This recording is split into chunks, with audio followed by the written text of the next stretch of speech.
Hi, my name is Chris Welch, and I am going to interview my dad about his experiences on 9/11. Dad, why don't you start out by telling us a little bit about your background? Sure, Chris. I grew up in upstate New York, up in the Adirondacks, about 4 hours from New York City. I moved to Indiana several years ago, but my brother Sam, your uncle, and his partner Mark still live in New York, and they have for many, many years. So we feel a close connection to the city.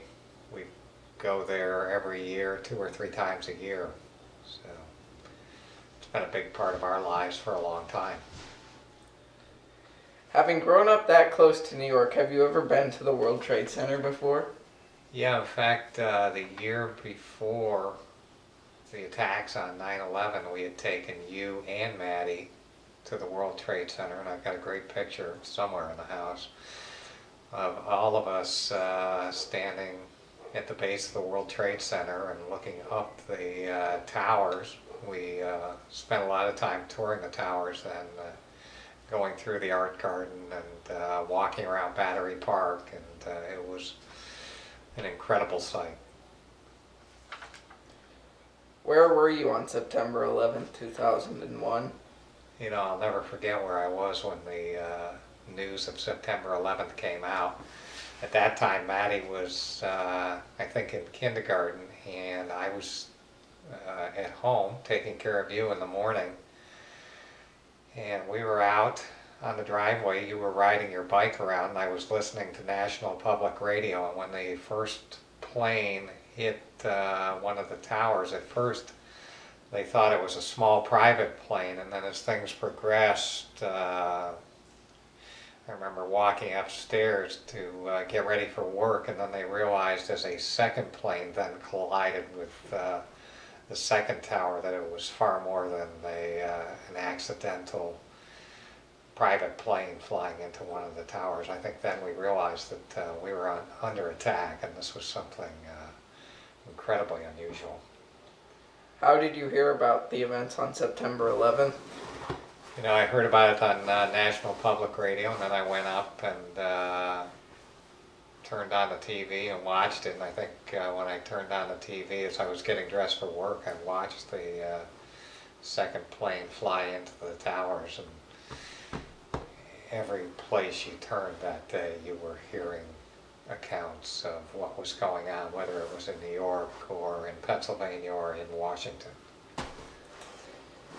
Other than getting dressed for work, what did you do that day? Yeah, I went to work, and I probably got in there about 9 o'clock, and I will remember that it was, even though we had everybody at work, it was incredibly difficult to focus on work. We had all the TVs at work tuned into 9/11 coverage. We continued to try and teach students, but that was not what people were thinking about on that day. It was just a tough, tough day. Other than all this stuff you've stated to us, what do you remember most about September 11th? You know, I think there are a number of things I remember.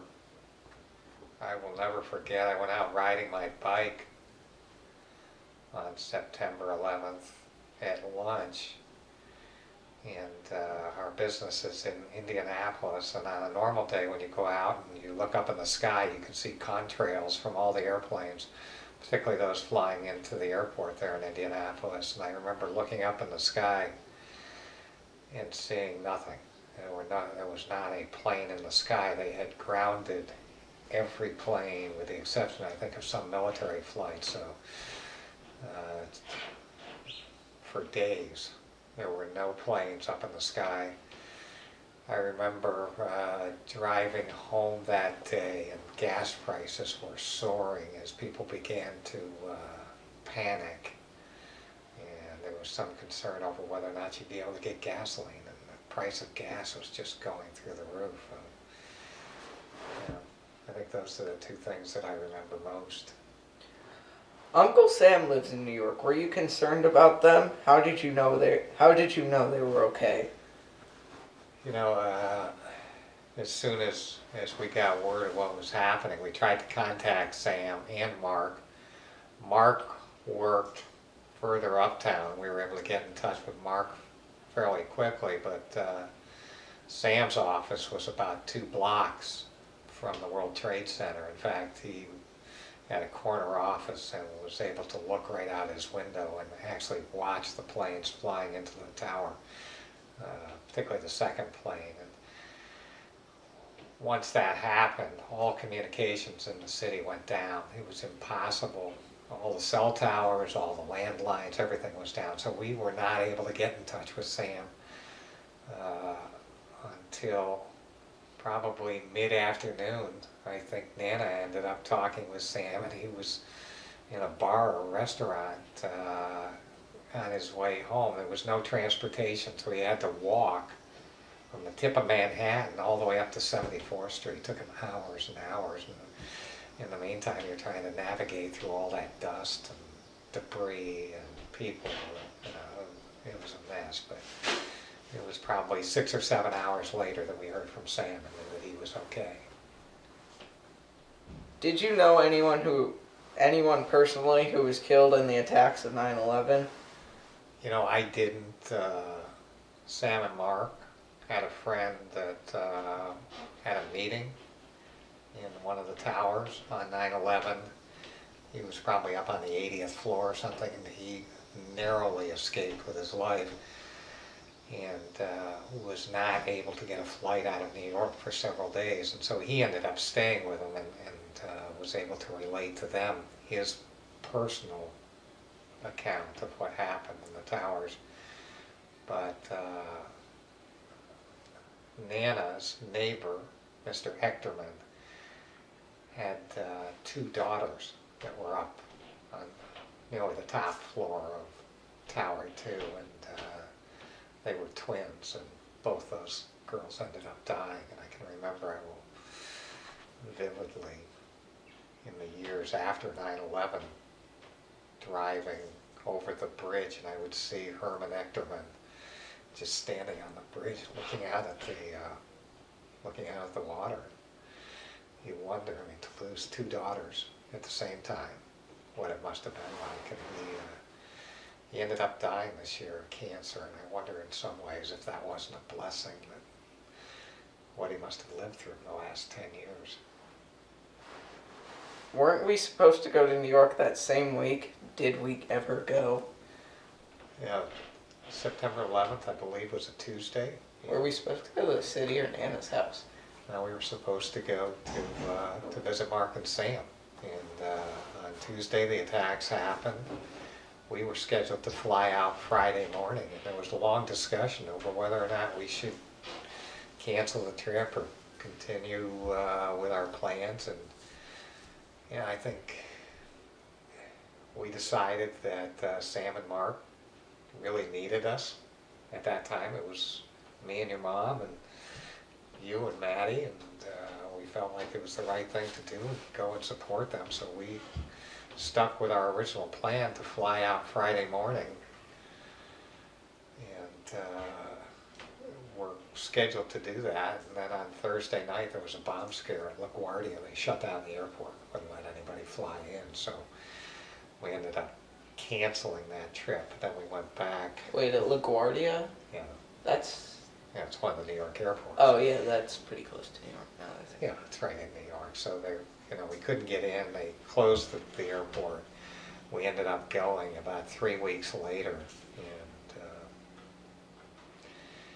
it was, to say the least, a remarkable trip. What do you remember the most about the trip you took in the fall of 2001? You know, there are a number of things that I remember. One, I think of New York as typically being a pretty gruff city. People are in a hurry. They can sometimes be a little short with you. But when we went there that fall, the city, everybody that we came in contact with was incredibly welcoming, incredibly gracious, incredibly appreciative to see us, because business people were returning to the city. Some. Tourists. But tourists were not. You know, it was, as you can imagine, I mean, it was a scary, scary place to be following 9/11. And not only did we go, but we brought 2 young children with us. And I think the people of New York were so happy to see us. So I remember that. You know, I remember Uncle Sam and Uncle Mark and Mom. We baked cookies and we took them down to one of the firehouses down in Manhattan that was right near 9/11, right near Ground Zero. And we gave the cookies to the firemen and they were so happy to see us.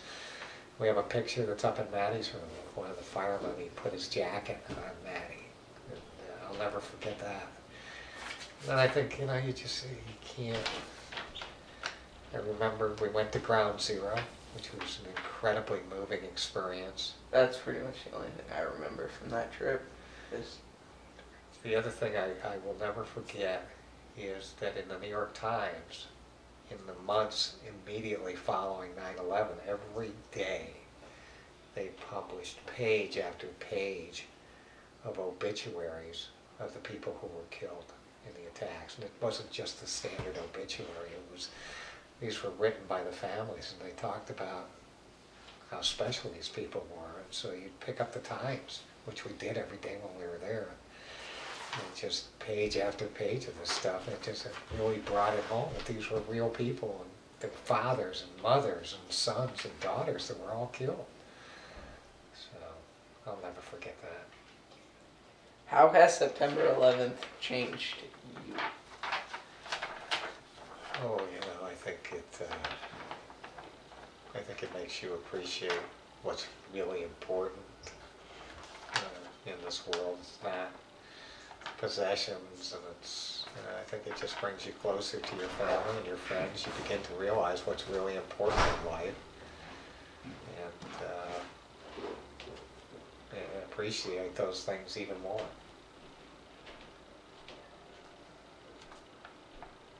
Is that it? Yep, apparently so. Thank you very much, Chris. You're welcome, Dad. Get up, turn off the recorder. Alright, how do I do this? Just push the button. On-off button? Yeah. There's a red light. Does that mean it's still recording?